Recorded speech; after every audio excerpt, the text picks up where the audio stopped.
Shalom, ada sukacita di antara kita, amin. Ada damai sejahtera di antara kita, amin. Dan percayalah saudaraku, Tuhan juga hadir di tempat ini dan sanggup untuk boleh melingkupi setiap kita. Kuasanya terlebih besar dari apapun. Bapak Ibu Saudara sekalian, ada satu ayat, ada beberapa ayat lebih tepatnya yang selalu terngiang di dalam kehidupan saya akhir-akhir ini. Bapak Ibu, saya akan bacakan dalam Mazmur pasal yang ke-28 ayat 7-8. Firman Tuhan berkata, Tuhan adalah kekuatanku dan perisaiku, kepadanya hatiku percaya. Aku tertolong, sebab itu beria-ria hatiku, dan dengan nyanyianku aku bersyukur kepadanya. Tuhan adalah kekuatan umatnya dan benteng keselamatan bagi orang yang diurapinya. Amin. Saudaraku, percayalah bahwa ada Tuhan yang selalu menyertai kita, yang kuasanya terlebih besar dari apapun, yang kuasanya sanggup membawa kita dari kemuliaan sampai kemuliaan. Kuasamu terlebih besar, Tuhan. Mari kita nyanyikan bersama. Kuasamu terlebih besar, Tuhanku, Engkau terlebih besar dari apapun, Tuhan. Tuhanku terlebih besar, tak pernah terlambat janji-Mu ya Tuhan, menolong hidupku. Kuasamu, Tuhan, Kuasamu terlebih besar, Tuhanku terlebih besar, tak pernah terlambat janji-Mu ya Tuhan, pulihkan hidupku.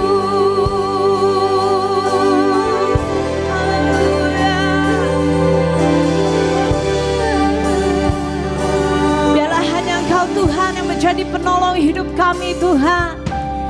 Hanya Kau Tuhan penolongku,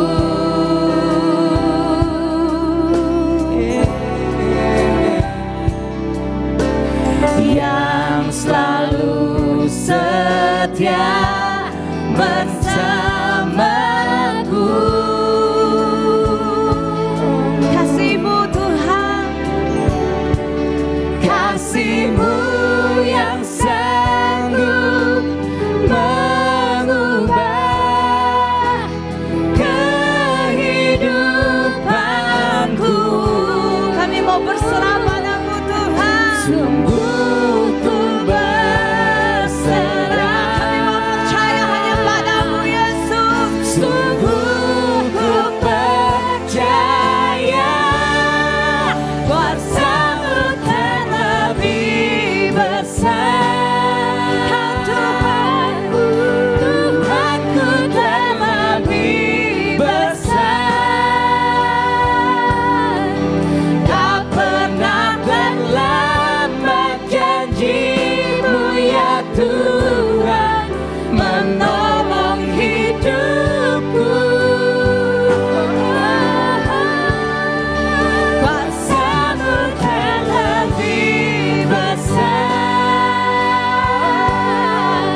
mujizat-Mu di dalam hidup kami Tuhan.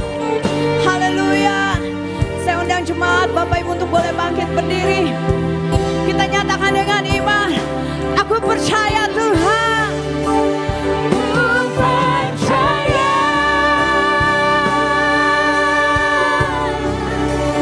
Kau bekerja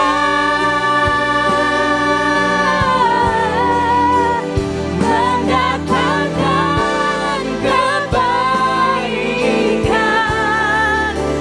di hidup. Kami percaya Tuhan. Ku percaya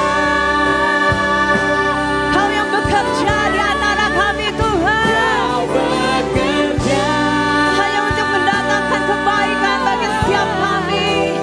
mendatangkan kebaikan, mendatangkan kebaikan. Kuasa-Mu Tuhan, Kuasa-Mu terlebih besar, Tuhanku terlebih besar. Kau terlebih besar dari apapun Yesus. Tak pernah terlambat janji-Mu ya Tuhan, menolong hidupku. Kuasa-Mu terlebih besar, Tuhanku terlebih besar. Tak pernah terlambat janji-Mu ya Tuhan, pulihkan hidupku. Kami percaya Engkau tidak pernah terlambat Tuhan. Tak pernah terlambat janji-Mu ya Tuhan, pulihkan hidupku. Tak pernah terlambat Kau menolong setiap kami Tuhan. Tak pernah terlambat janji-Mu ya Tuhan, pulihkan hidupku. Haleluya. Kami percaya Engkau tidak pernah terlambat Tuhan untuk menolong setiap kami Tuhan. Kami sudah menyaksikan bagaimana Tuhan boleh menolong setiap kami berulang-ulang kali Tuhan. Kalau ada di antara kami Tuhan hari ini datang dengan pergumulan kami masing-masing Tuhan, kami percaya bahwa Tuhan juga pasti akan menolong setiap kami Tuhan. Dan Tuhan akan terus menolong kami Tuhan. Haleluya Yesus.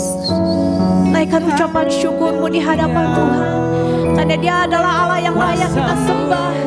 Raja di atas segala raja, Allah yang berkuasa, yang kuasanya sanggup menolong saudara dan saya. Haleluya. Ketika pujian dinaikkan, ada kuasa Tuhan yang tercurah. Tuhan bekerja di antara kita di tempat ini. Janji-Mu Tuhan, Kami puji muliakan. kuasa-Mu besar, besar Tuhan.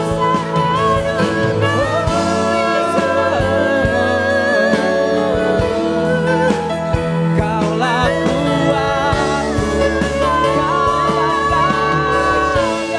Bekerjalah Tuhan, lawatlah setiap kami Tuhan. Kaulah jawaban. Terima kasih Tuhan, terima kasih Tuhan. Kuasa-Mu tercurah di tempat ini.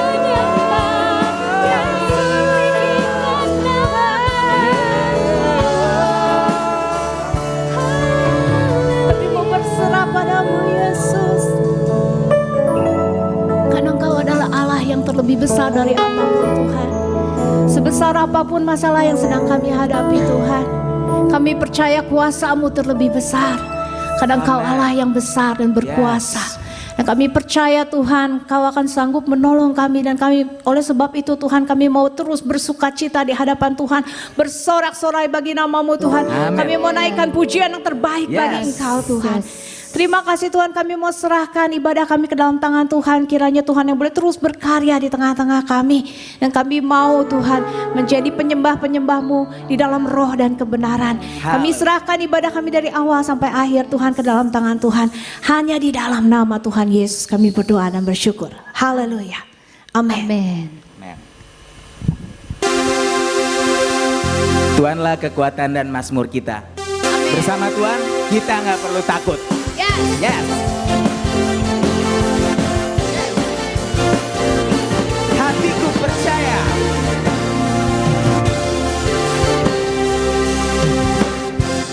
Tuhanlah kekuatan dan mazmurku. Dia gunung batu dan keselamatanku. Hanya padamu hatiku percaya. Kaulah menara dan kota perlindungan. Ku mau selalu bersyukur sebab cintamu padaku takkan pernah berubah. Hatiku percaya walau bumi bergoncang, gunung-gunung beranjak, namun kasih setiamu tak pergi dariku. Yeah.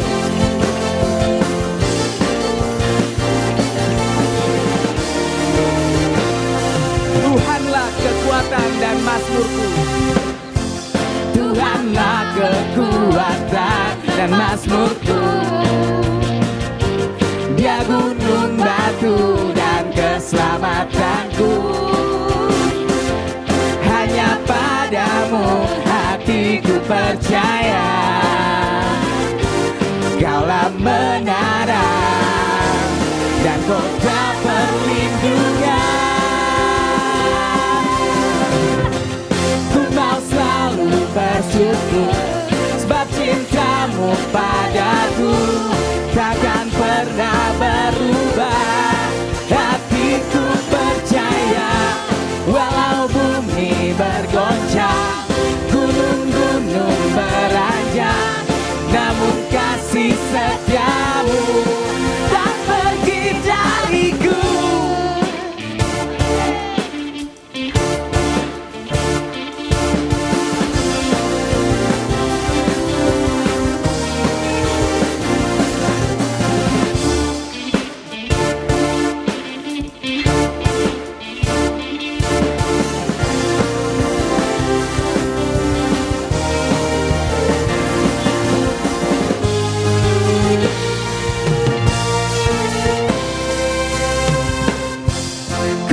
Selalu bersyukur sebab cintamu padaku takkan pernah berubah.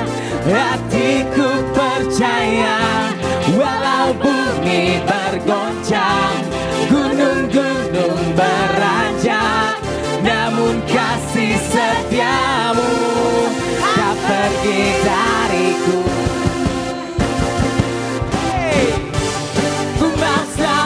Bersyukur sebab cintamu padaku takkan pernah berubah.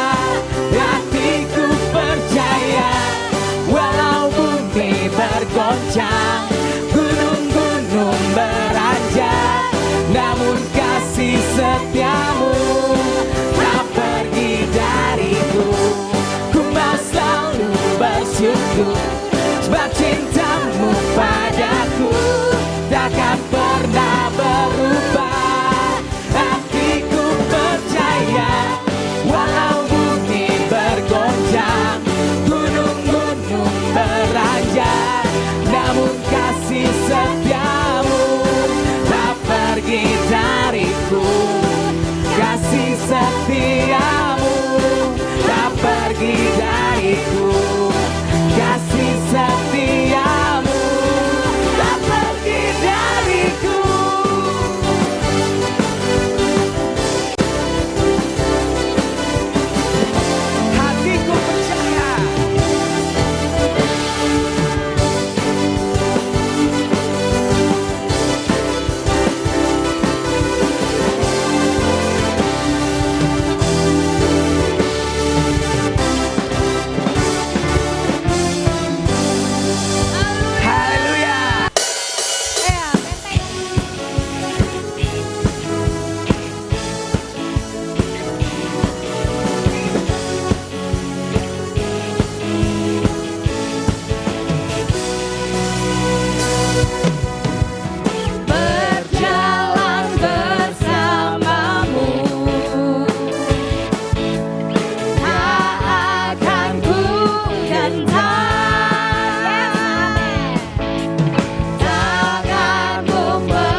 Saudaraku, hanya Tuhan yang menjadi kekuatan kita. Amin. Yes. Dan oleh karena firman-Nya juga kita boleh menjadi kuat di dalam Tuhan. Amin. Tuhan, Engkau berkata di dalam firman-Mu bahwa Engkau selalu beserta dengan kami. Yes. Dan hanya dengan kekuatan-Mu Tuhan, kami akan dibawa terbang tinggi. Di tengah badai hidup Tuhan, kami tidak akan pernah menyerah. Karena ada Engkau yang menjadi kekuatan kami. Firman-Mu berkata, Kau besertaku, maka kuat roh dan jiwaku. Tangan-Mu Tuhan selalu ku nantikan. Di setiap langkah ku percaya. Firman-Mu Tuhan, firman-Mu berkata, Kau besertaku, maka kuat roh dan jiwaku. Tangan-Mu Tuhan selalu ku nantikan. Di setiap langkah ku percaya. Sayang-Mu Tuhan, dengan sayang-Mu ku akan terbang tinggi. Di tengah badai hidup ku tak menyerah. Kau kekuatan dan perlindungan bagiku, pertolonganku di tempat maha tinggi. Ku mengangkat tanganku, aku berserah. Kau menantikan, Kau yang ku sembah, Yesusku, Rajaku. Firman-Mu berkata, Engkau selalu beserta dengan kami Tuhan. Firman-Mu berkata, Kau besertaku, maka kuat roh dan jiwaku. Tangan-Mu Tuhan selalu ku nantikan. Di setiap langkah ku percaya. Dengan sayang-Mu ku akan terbang tinggi. Di tengah badai hidup kami tidak akan menyerah Tuhan, karena ada Engkau bersama kami. Ku nantikan dan perlindungan bagiku, pertolonganmu di tempat maha tinggi. Ku mengangkat tanganku, aku berserah. Kau yang nantikan, Kau yang ku sembah. Dengan sayang-Mu Tuhan, dengan sayang-Mu ku akan terbang tinggi. Di tengah badai hidup aku tak menyerah.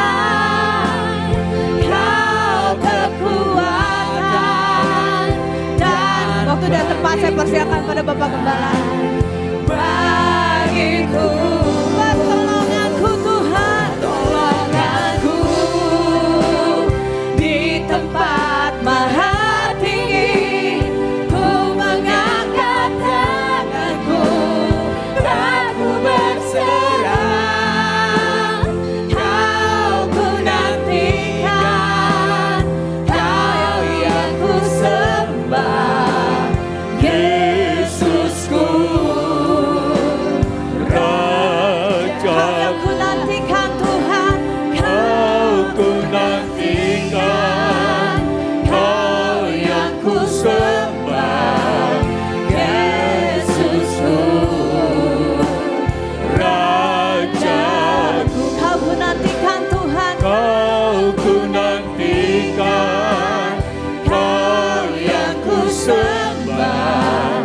Yesusku,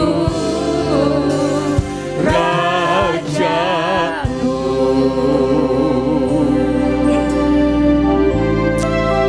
Bapa di sorga,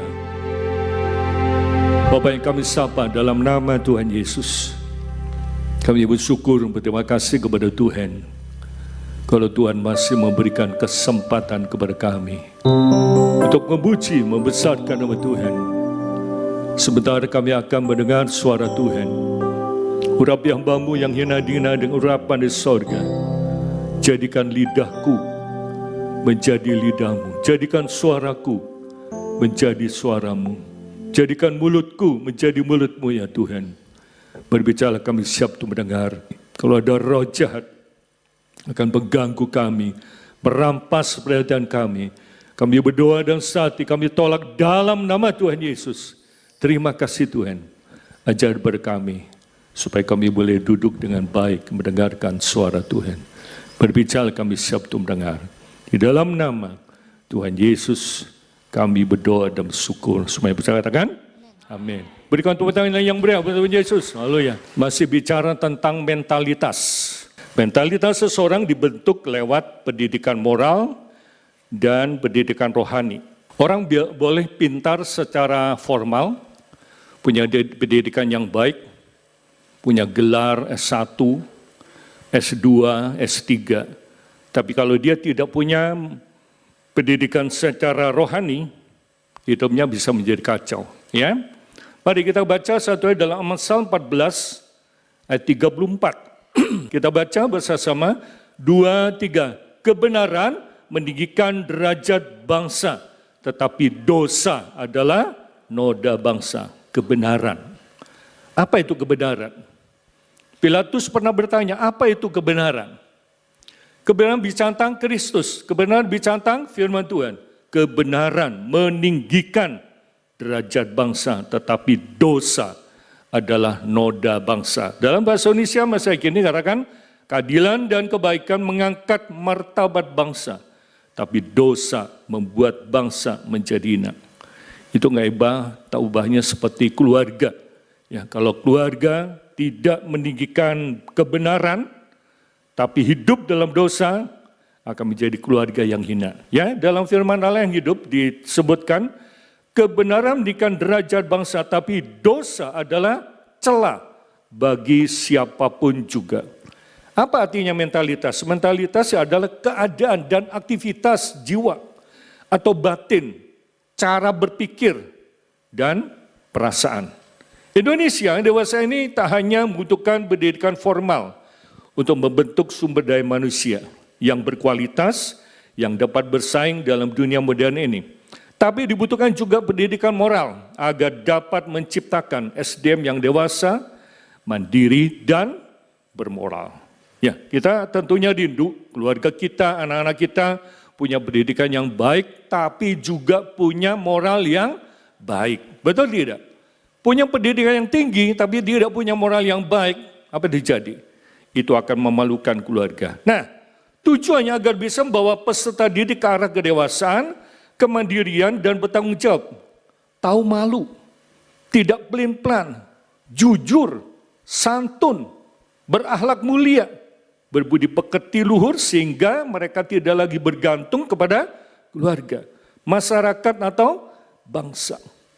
Waktu saya sekolah ada pendidikan budi pekerti. Budi pekerti itu bicara tentang apa? Etika. Etika di rumah, etika bertamu, etika beribadah, ada etikanya. Etika membangun gereja, nggak boleh serobot-serobot jemaat orang lain. Nah, itu etika. Ya, bukan jaring di kolamnya orang lain, saudara. Nah, itu menimbulkan masalah kan? Budi pekerti itu sangat penting. Ya, sering kita jumpai para pelajar yang disebut sebagai generasi penerus bangsa melakukan tindakan tidak bermoral, tidak terpuji, korup, bahkan menerima suap. Nah, jadi kita melihat betapa pentingnya kita memiliki mental, betapa pentingnya kita memiliki moral. Ya, mengapa generasi zaman sekarang manusianya semakin rusak, semakin kejam, semakin bejat, bahkan semakin amburadul. Kita lihat yang pertama. Karena manusianya sudah tidak percaya Tuhan dan tidak takut akan Tuhan. Kita akan baca dalam Mazmur 14. Mazmur 14 ayat 1 sampai 3. Untuk pemimpin biduan dari Daud, orang bebal berkata dalam hatinya, tidak ada Allah. Busuk dan jijik perbuatan mereka, tidak ada yang berbuat baik. Tuhan memandang ke bawah dari surga kepada anak manusia untuk melihat apakah ada yang berakal budi dan mencari Allah. Mereka semua telah menyeleweng. Mereka semua telah bejat. Tidak ada yang berbuat baik seorang pun tidak. Orang bebal. Apa itu bebal? Bebal itu kalau diomongi nggak ngerti-ngerti itunya bebal. Capek ya kalau kita punya pekerja, punya pegawai diomongi nggak ngerti-ngerti. Capek. Bebal. Bebal itu dablek. Ya, dablek ngerti nggak? Dablek. Ya, bahasa Jawa Timurnya dablek. Bebal itu dablek. Kalau dalam terjemahan lain, coba kita lihat nih, bahasa Indonesia masa kini. Untuk pemimpin Kur, Mazmur Daud, orang dungu berkata, tidak ada Allah. Perbuatan mereka jahat dan keji, tidak yang berbuat baik. Dari surga Tuhan memandang umat manusia untuk mencari orang bijak yang menyembah Dia. Tapi semua orang sudah menyeleweng, bejat, dan tak ada seorang pun yang berbuat baik. Nah, gereja ini adalah bengkel rohani, amin. Gereja ini adalah bengkel rohani, amin. Ya. Ada seorang anak muda beberapa saat yang lalu, ayo ikut BIM Cabir. Oh, saya akan memperbaiki diri dulu. Lucu ya. Saya mau memperbaiki dulu, baru saya ikut BIM Cabir. Salah saya bilang. Justru waktu kamu ikut BIM Cabir, kamu sedang dibentuk, kan begitu? Iya kan? Dibentuk. Apanya? Karakternya. Paradigmanya diubah. Betul gak? Mungkin dulu punya paradigma, yaitu tidak mengenal Tuhan, tidak percaya pada Tuhan. Kita dungu, ya. Orang dungu, ya. Dungu itu goblok, tolol, ya. Gak enak ya? Orang bebal adalah orang yang hidup seakan-akan tidak ada Allah. Orang bebal menyatakan pemberontakan mereka terhadap Allah. Dengan dua cara, apa itu? Mereka menolak penyataan Allah. Karena mereka tidak percaya apa yang dikatakan Alkitab, mereka mencemoohkan prinsip-prinsip moral firman Allah dan mengadakan akal mereka sendiri dalam menentukan baik dan buruknya. Negara ini tanpa hukum, apa terjadi? Kacau. Negara ini ada hukum, timbul kekacauan. Apalagi kalau tidak ada hukum. Nah, Alkitab ditulis untuk apa? Supaya hidup manusia berubah. Kita semua tidak mengenal Tuhan. Kita semua brengsek. Kita semua bejat. Tapi karena kita percaya sama Yesus, kita datang kepada Tuhan, hidup kita diubahkan oleh Tuhan. Amin? Iya. Yang kedua, mereka tidak mencari Allah, juga tidak berseru kepada Allah. Di dalam doa untuk kehadiran dan pertolongannya. Mazmur ini melukiskan kebobrokan manusia.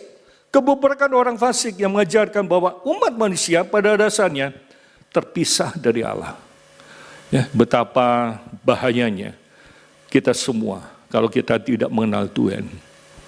Ya, Alkitab mengatakan tidak ada seorang pun yang baik. Semua menyeleweng, semua bejat, semua brengsek. Betul gak? Kita ini gak ada apa-apanya, saudara. Ya, kita bisa mengenal Tuhan karena itu adalah anugerah dari Tuhan. Nah, bahkan Rasul Paulus mengutip dalam 3 ayat terakhir dalam surat Roma, kita nggak perlu baca, Mazmur ini untuk mendukung kebenaran bahwa semua orang telah berbuat dosa dan telah kehilangan kemuliaan Allah. Dalam Roma pasal 3 ayat 23, semua orang telah berbuat dosa dan telah kehilangan kemuliaan Allah. Saya bertanya kepada saudara, bayi yang baru lahir orang berdosa bukan? Orang berdosa? Orang berdosa. Ya. Mungkin orang berkata, saya anak itu tidak berbuat dosa. Betul, tidak berbuat dosa, tapi di dalam tubuhnya mengalir darah yang sudah terkontaminasi dengan dosa. Bayi yang baru lahir pun, dia berbuat dosa. Macan, waktu masih bayi, buas tidak? Tidak. Wah, kita pelihara aja macannya. Mau nggak? Kan tidak puas. Betul, tidak puas. Tapi di dalam macan itu punya naluri untuk apa? Menerkam. Betul nggak? Satu saat dia akan menerkam kita.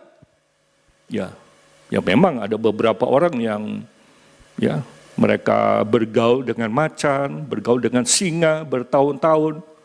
Ya, mereka bisa bersatu dengan kita, bisa jadi teman, bisa berenang bersama-sama.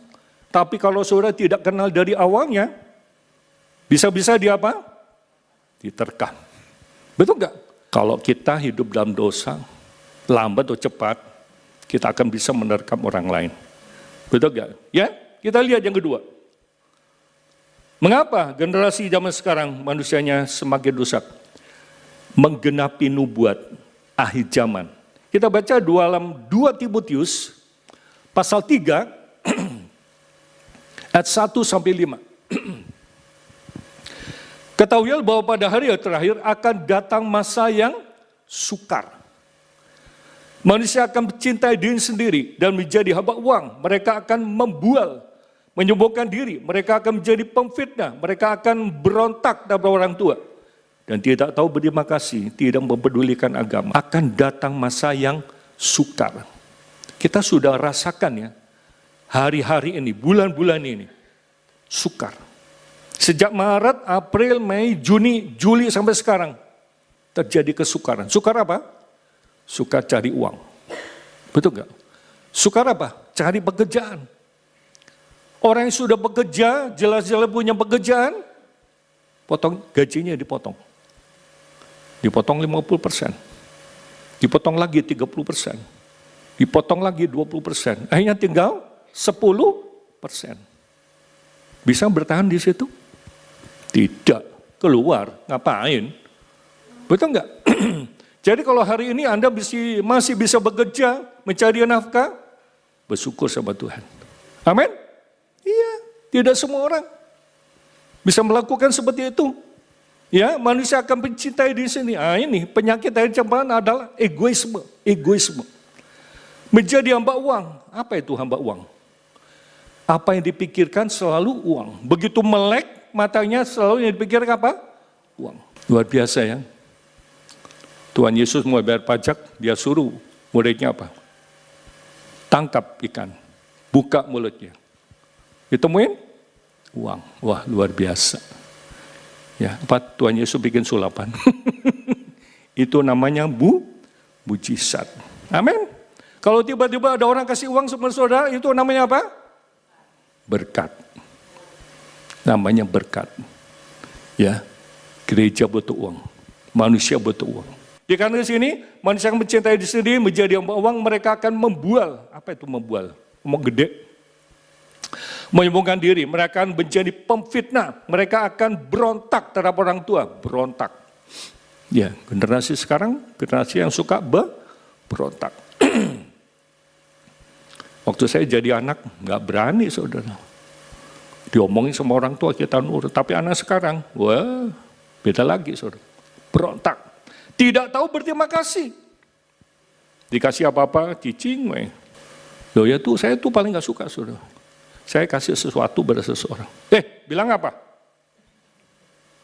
Oh, terima kasih ya. Terus saya bilang, kamu itu nggak pernah diajari ini. Ngomong terima kasih ya. Hehehe. Nah, itu tugas siapa, saudara? Orang tua, yaitu budi pekerti. Betul gak? Budi pekerti. Ya, yang sampai anak itu pecicilan di rumahnya orang. Kita perlu ajar anak kita. Perlu ajar cucu kita. Supaya jangan rakus. Ngeragun. Benar gak? Benar gak? Ini hal sepele saudara. Tapi perlu diperhatikan. Apalagi? Tidak mempedulikan agama. Ya, tidak peduli sama gue. Tidak peduli hal rohani. Tidak tahu mengasihi, tidak mau berdamai. Senangnya apa? Ribut terus. Negara kita sekarang gaduh, ribut, suka menjelekkan orang, memfitnah. Ya, bilang orang lonte. Apa itu lonte? Lontong sate, saudara. Kasar ya. Seorang pemimpin ngomong kayak gitu itu kasar, nggak perlu lah. Kalau orang menyampaikan sesuatu kan harus, apa yang disampaikan harus menyejukkan hati, betul nggak? Betul nggak? Apa bedanya orang Farisi dengan Tuhan Yesus? Beda sekali. Tuhan Yesus berbicara penuh dengan kuasa. Orang Farisi pinter, ahli Taurat, ahli, pinter saudara. Tapi kenapa nggak punya kuasa? Hatinya nggak baik. Ya, puji Tuhan. Nah, suka berkhianat. Tidak suka menjelekkan orang, tidak dapat mengkang diri, garang, tidak suka yang baik, senangnya yang jelek-jelek gitu. Pakai baju yang jelek, pakai celana yang jelek, ya kan? Coba kalau dulu kita beli celana, robek sedikit. Apa ini? Celana sobek. Oh sekarang yang sobek-sobek malah dicari. Sebenarnya pakaian itu menunjukkan apa? Identitas kita. Betul nggak? Iya, pemimpin itu jadi panutan, saudara. Menjadi contoh, menjadi orang model, kan begitu. Nah makanya kalau contohnya nggak baik, jadi nggak baik semua, kan begitu. Ya. Nah secara lahiriah, suka mengkhianat, tidak berpikir panjang, belagak tahu itu sok tahu. Lebih menuruti hawa nafsu daripada menuruti Allah. Secara lahiriah mereka menjalankan ibadah mereka, tapi pada hakikatnya mereka memungkiri kekuatannya. Jauhilah mereka itu. Ibadah mah ibadah. Sembayang mah sembayang.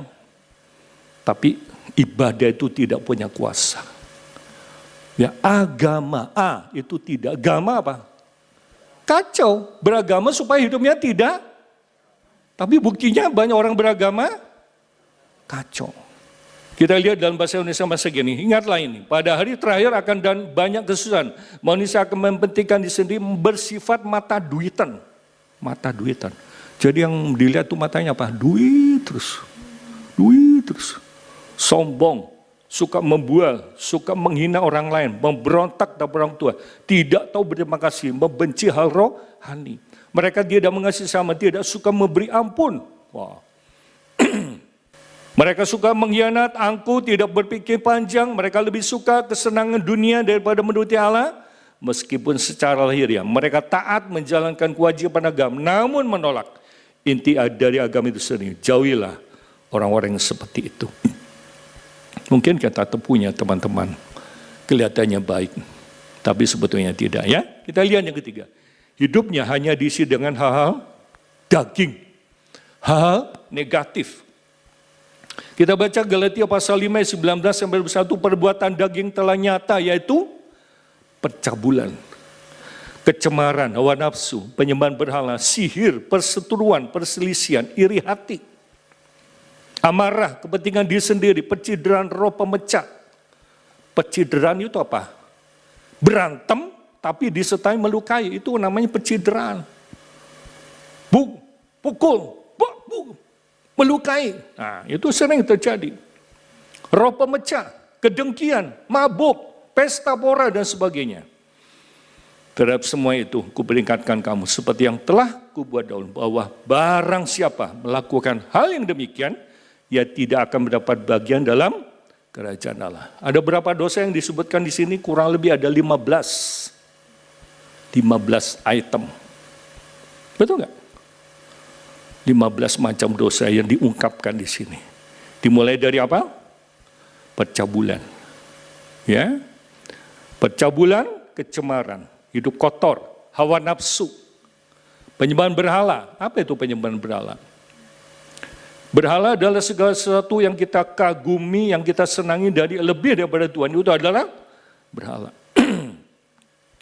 Berhala secara fisik, menyembah patung, gambar, relief, tulisan-tulisan. Betul enggak? Dikatakan di sini, penyembahan berhala, sihir, perseteruan, perselisihan, iri hati. Apa itu iri hati? Iri hati itu senang lihat orang susah, susah lihat orang. Ya, adakah di antara kita seperti itu? Amarah, kepentingan diri sendiri, percideraan, yaitu berantem, tapi sampai menimbulkan apa? Luka.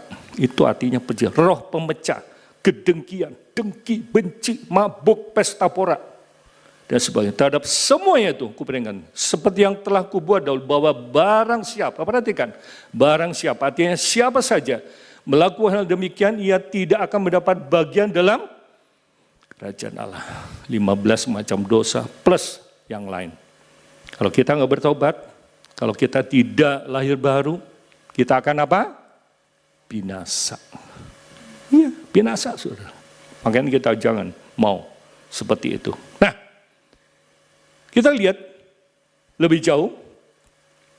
Yang keempat, kembangkanlah hal yang terpuji. Apa itu? Efesus 4 ayat 30 sampai 32. Kembangkan hal yang terpuji. Dan janganlah kamu mendukakan Roh Kudus Allah yang telah memeteraikan kamu menjelang hari pertama. Segala kepahitan, pahit. Hidupnya pahit. Saya perhatikan orang yang ngalami kepahitan, wajahnya nggak cerah. Jengkel terus. Ngambek terus. Coba lihat kanan kirimu. Punya wajah-wajah kebencian nggak? Betul, kepahitan. Pahit sama orang tua, pahit sama mertua, pahit sama suami, pahit sama istri, pahit sama anak. Rugi, saudara. Dan ternyata orang yang kepahitan bisa menimbulkan penyakit. Penyakit apa? Kanker. Jadi kalau saudara ingin tenang, ya udah buang itu kepahitan. Orang mau ngomong apa, sebodoh teing. Betul nggak? Kita jangan terlalu sensitif mendengar ocehan orang lain. Pada tadi diomongin, udah biasa, udah kenyang, saudara. Udah kenyang. Betul nggak? Ya itu, jangan ada kepahitan, pahit. Mulutnya pahit, kata-katanya pahit, wajahnya juga pahit.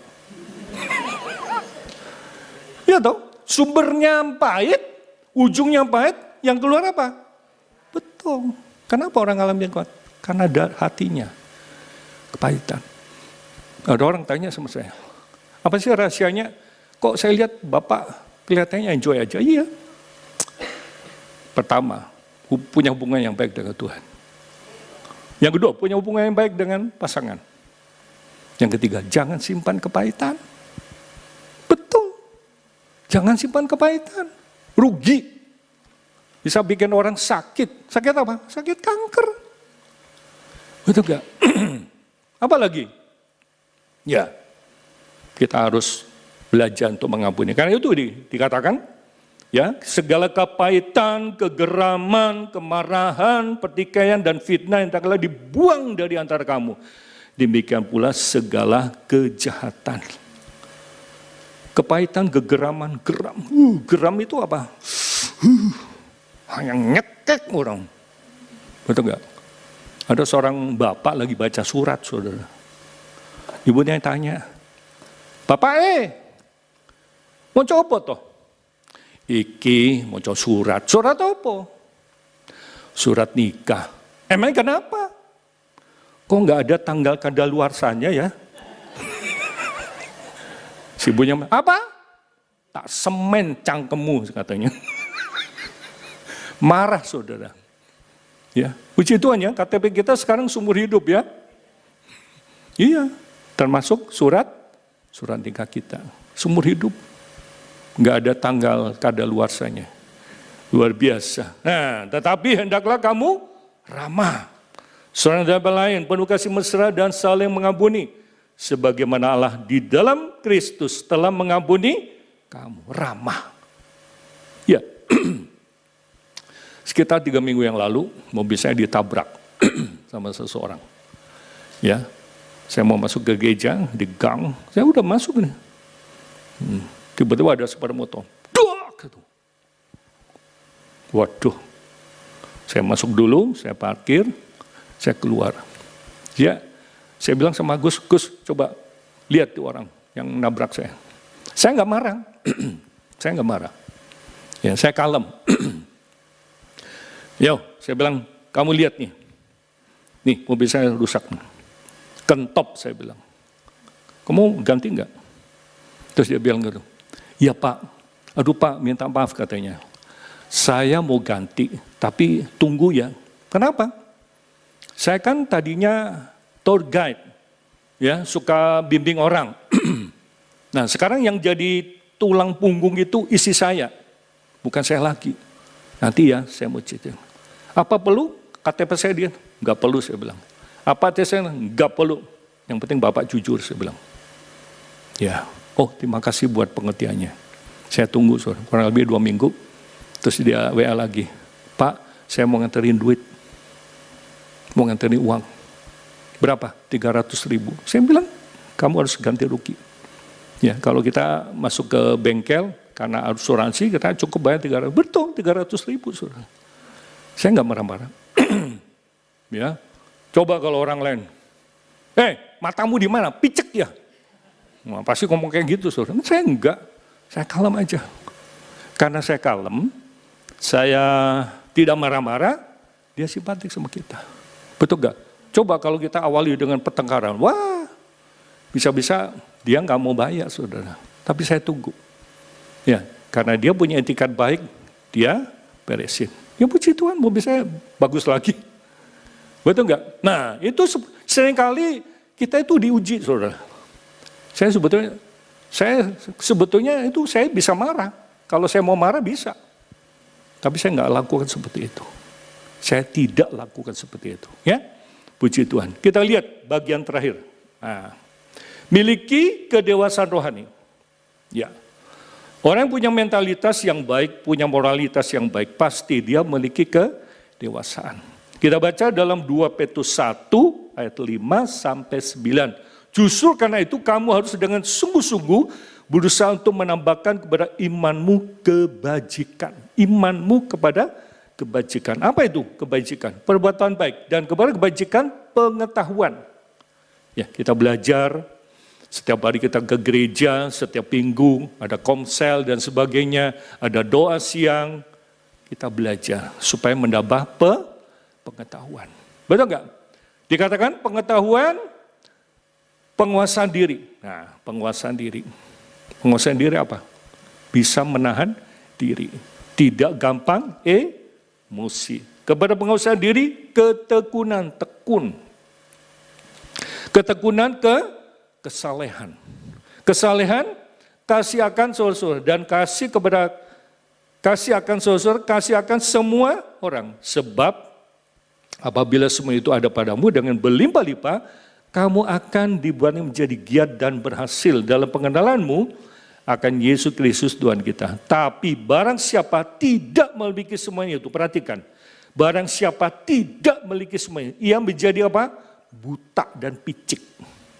Karena ia lupa bahwa dosa-dosanya dahulu telah dihapuskan. Coba kita lihat persamaannya dengan bahasa Indonesia masa kini. Iman itu artinya apa? Tetap percaya kepada Tuhan. Kebajikan apa? Hidup yang baik. Pengetahuan, berpengetahuan ya. Coba perhatikan dalam bahasa Indonesia masa kini. Oleh sebab berusaha sungguh supaya kalian tetap percaya kepada Tuhan, tetap percaya hidup dan percayamu ditunjang oleh hidupmu yang baik. Di samping hidup yang baik, kalian perlu menjadi orang-orang yang berpengetahuan. Pengetahuan dapat dari mana? Dari belajar, dari mendengar. Ya toh, makin banyak mendengar, makin kita kaya dengan hal rohani. Ya, di samping pengetahuan, kalian harus juga menguasai diri. Selain bisa menguasai diri, hendak kalian juga memupuk diri untuk tabah menghadapi segala sesuatu. Tabah. Tekun itu artinya apa? Tabah. Menghadapi segala sesuatu, tabah. Orang tabah itu orang yang tahan banting. Dibentak, gak belerek, itu namanya tabah. Ya kan? Makanya kalau anak gak pernah dibentak di rumah, sekali dibentak di luar tempat pekerjaan, langsung apa? Langsung belerek, saudara. Ya kan? Betul. Dibentak sama gurunya, langsung tangis. Ketekunan, tabah, kesalehan. Dari kata saleh muncul kata soleh. Solihin, soleha. Betul gak? Saleh itu apa? Hidup menurut kemauan Tuhan. Saleh. Kasih akan saudara-saudara. Kasih sayang kepada saudara seiman. Kasih akan semua orang. Kasih terhadap semua orang. Nah itu. Jadi ada 5 hal. Ya. untuk membina supaya kita tidak memiliki mentalitas yang baik. Ya, kenapa? Karena manusianya tidak percaya kepada Tuhan. Oke, Tuhan Yesus berkati kita semua. Amin. Silakan duduk kembali.